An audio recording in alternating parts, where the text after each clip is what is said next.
नमस्कार दोस्तों, स्वागत है आपका आज के मुख्य समाचार में, जिसमें सबसे पहले और बड़ी खबर मैं आपको बताएंगे कि कर्नाटक में राहुल गांधी ने भरी हुंकार, बोले भ्रष्टाचार का उठाया सवाल तो मुझे अयोग्य ठहराया। दूसरी खबर में जिक्र होगा कि कांग्रेस ने निर्वाचन आयोग से पीएम मोदी के खिलाफ कार्रवाई की कर दी मांग।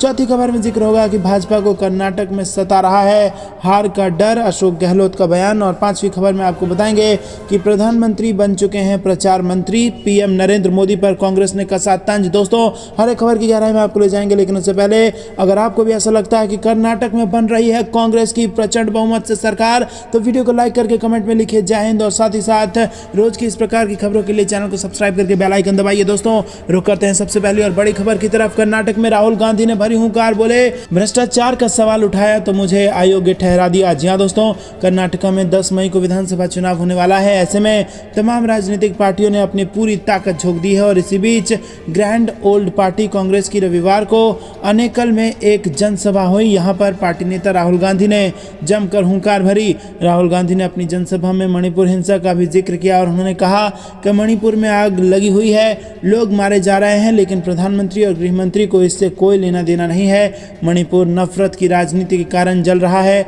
और इसी नफरत की राजनीति के खिलाफ भारत जोड़ो यात्रा हमने शुरू की थी और यही हमारी विचारधारा है। इसी के साथ उन्होंने कहा कि हमारे रोड शो में सारे नेता एक साथ खड़े दिखते हैं, जबकि मोदी जी के रोड शो में बोम्मई जी, येदियुरप्पा जी गाड़ी से बाहर रहते हैं, मोदी जी गाड़ी में चलते हैं, बाकी नेता सड़क पर चलते हैं। तो दोस्तों, यहाँ पर इसी के साथ दोस्तों राहुल गांधी ने यहाँ पर सरकार के चोरी किए जाने का भी आरोप लगाया और कहा कि किसी और को आपने चुना था लेकिन सरकार किसी और की बन गई, विधायकों को खरीद कर सरकार चोरी की गई है। इतना ही नहीं, भाजपा पर जमकर बरसे राहुल गांधी और 40% कमीशन का फिर से आरोप लगाया और कहा जहां भी देखो घोटाला, विधायक का बेटा 8 करोड़ रुपए के साथ पकड़ा जाता है और भाजपा का विधायक कहता है कि मुख्यमंत्री की कुर्सी 2500 करोड़ रुपए में खरीदी जा सकती है। इसी के साथ उन्होंने कहा कि जब भ्रष्टाचार पर मैंने सवाल उठाया तो मुझे अयोग्य ठहरा दिया गया। तो दोस्तों, आपको क्या कुछ लगता है कमेंट में जरूर बताइए। क्या बनने जा रही है कांग्रेस की सरकार? कमेंट में बताइए और वीडियो लाइक करना मत भूलेगा।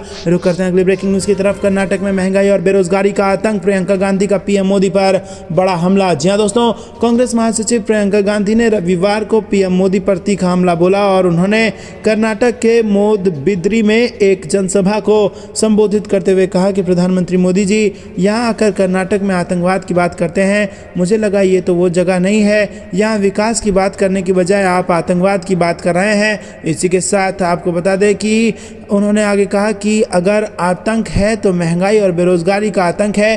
प्रधानमंत्री जी, कर्नाटक में अगर आतंक है तो आपकी 40% की सरकार का आतंक है जो लोगों को लूट रही है।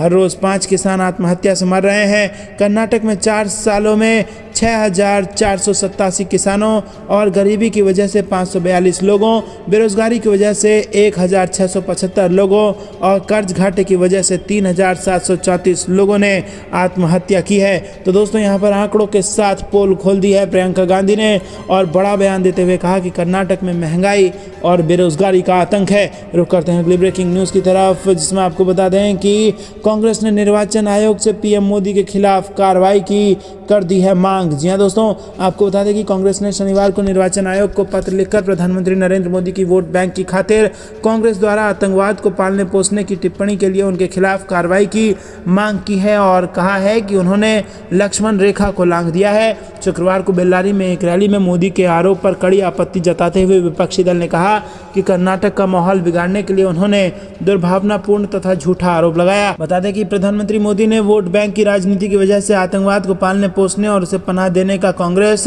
पर शुक्रवार को आरोप लगाते हुए दावा किया था कि कांग्रेस आतंकवाद के खिलाफ एक शब्द बोलने की भी हिम्मत खो चुकी है। रुक करते हैं अगली ब्रेकिंग न्यूज की तरफ। भाजपा को कर्नाटक में सता रहा है हार का डर। राजस्थान के मुख्यमंत्री अशोक गहलोत ने कर्नाटक विधानसभा चुनाव में कांग्रेस की जीत का दावा करते हुए कहा कि भाजपा को वहां हार का डर सता रहा है।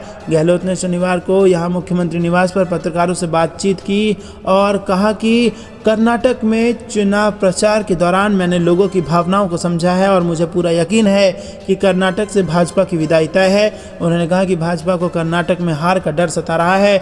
मुख्यमंत्री ने कहा कि मणिपुर जल रहा है, कश्मीर में 5 जवान शहीद हो गए हैं, मगर प्रधानमंत्री और गृह मंत्री के मन में हार का ऐसा डर है कि वो दिल्ली छोड़कर कर्नाटक में डेरा डाल के बैठे हैं। उन्होंने आरोप लगाते हुए कहा कि भाजपा अध्यक्ष जेपी नड्डा के गृह राज्य हिमाचल में हार को पचा नहीं पा रही है और भाजपा और अब श्री खड़गे के गृह राज्य में कांग्रेस को हराकर अपने दर्द को कम करने के लिए किसी भी हद तक जाने पर उतारू है। मगर कर्नाटक की जनता सच्चाई के साथ है और कांग्रेस को राज्य की कमान सौंपकर भाजपा को करारा जवाब देने के लिए तैयार है। रुक करते हैं अगली ब्रेकिंग न्यूज की तरफ। प्रधानमंत्री बन चुके हैं प्रचार मंत्री, पीएम मोदी पर कांग्रेस ने कसा तंज। जी हां दोस्तों, पीएम मोदी पर छत्तीसगढ़ के मुख्यमंत्री भूपेश बघेल ने जोरदार हमला किया और कर्नाटक में चुनाव प्रचार करने पहुंचे सीएम बघेल ने बेंगलुरु में कहा कि प्रधानमंत्री आज प्रचार मंत्री बन चुके हैं, पूर्वोत्तर जल रहा है, हमारे जवान शहीद हो रहे हैं, लेकिन प्रधानमंत्री नरेंद्र मोदी कुछ नहीं बोल रहे हैं। वो कर्नाटक के लोगों के हित में क्या करेंगे इस पर कोई चर्चा नहीं है, बस अपना प्रचार कर वोट मांग रहे हैं। उन्होंने कहा कि हेमंत बिस्वा शर्मा जवाब देने लायक व्यक्ति नहीं है जो सत्ता के लिए दल बदले। ऐसे व्यक्ति के बारे में बात कर मैं अपनी जुबान खराब नहीं करूंगा। दोस्तों रुक करते हैं अगली ब्रेकिंग न्यूज की तरफ। सीएम योगी की जनसभा के दौरान भाजपा के बागी नेता किए गए नजरबंद, घर पर ही पुलिस रही तैनात। जी हां दोस्तों, आपको बता दें कि बदायूं में मुख्यमंत्री योगी आदित्यनाथ के कार्यक्रम के दौरान पुलिस ने भाजपा के बागी नेताओं को उनके घर में नजरबंद कर दिया और रविवार सुबह से ही उनके घर पर पुलिस तैनात कर दी गई। जब तक मुख्यमंत्री की सभा नहीं हो गई तब तक बागियों को घर से बाहर निकलने की अनुमति नहीं दी गई। भाजपा ने विगत 4 मई को जिले के 12 कार्यकर्ताओं को पार्टी से निष्कासित कर दिया था और साथ ही आदेश जारी किया था कि 6 साल तक पार्टी से चुनाव लड़ना तो दूर, ये बागी भाजपा में शामिल तक नहीं हो सकते। दरअसल ये बागी नगर पालिका परिषद और नगर पंचायतों से अध्यक्ष पद का चुनाव लड़ने के लिए भाजपा से टिकट मांग रहे थे, लेकिन भाजपा ने उन्हें टिकट नहीं दिया और उनकी नगर पालिका या नगर पंचायत में दूसरे प्रत्याशियों को टिकट दे दिया गया। टिकट न मिलने से बागी नाराज हो गए और प्रत्याशियों के साथ पार्टी के विरोध में उतर आए। कुछ बागियों ने अपने अपने बयान भी जारी किए थे और इन तमाम चीज़ों को देखते हुए रविवार को आयोजित मुख्यमंत्री के कार्यक्रम में सुरक्षा व्यवस्था के मद्देनजर सुबह से बागियों को उनके घर में नजरबंद कर दिया गया। दोस्तों रुक करते हैं अगली ब्रेकिंग न्यूज़ की तरफ।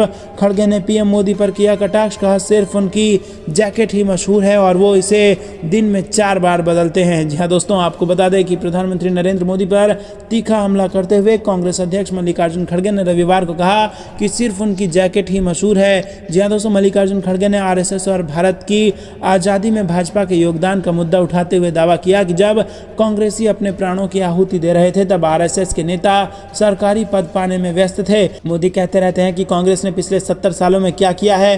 अरे भाई, अगर हमने 70 सालों में कुछ नहीं किया होता तो आप इस देश के प्रधानमंत्री नहीं होते।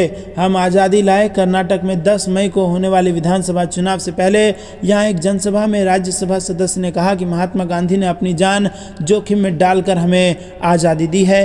खड़गे ने पूछा कि गांधी के कारण गांधी टोपी प्रसिद्ध हुई, नेहरू शर्ट नेहरू के कारण प्रसिद्ध हुई, सिर्फ आपकी जैकेट ही मशहूर है और आप रोजाना 4 जैकेट पहनते हैं, लाल, पीला, नीला और केसरिया। अब ये मोदी जैकेट के नाम से मशहूर हो रहा है और वो जहां भी जाते हैं सिर्फ मोदी मोदी। अरे इस क्षेत्र और देश का भला करो। क्या कांग्रेस को गाली देने से आगे बढ़ेगा देश? तो दोस्तों, क्या आपको भी ऐसा लगता है कि कर्नाटक के चुनाव में मोदी मोदी नहीं बल्कि कर्नाटक कर्नाटक होना चाहिए? तो कमेंट में अपनी राय जरूर बताइए और वीडियो को लाइक करना मत भूलिएगा। अंत तक बने रहने के लिए बहुत बहुत धन्यवाद। जय हिंद, जय भारत।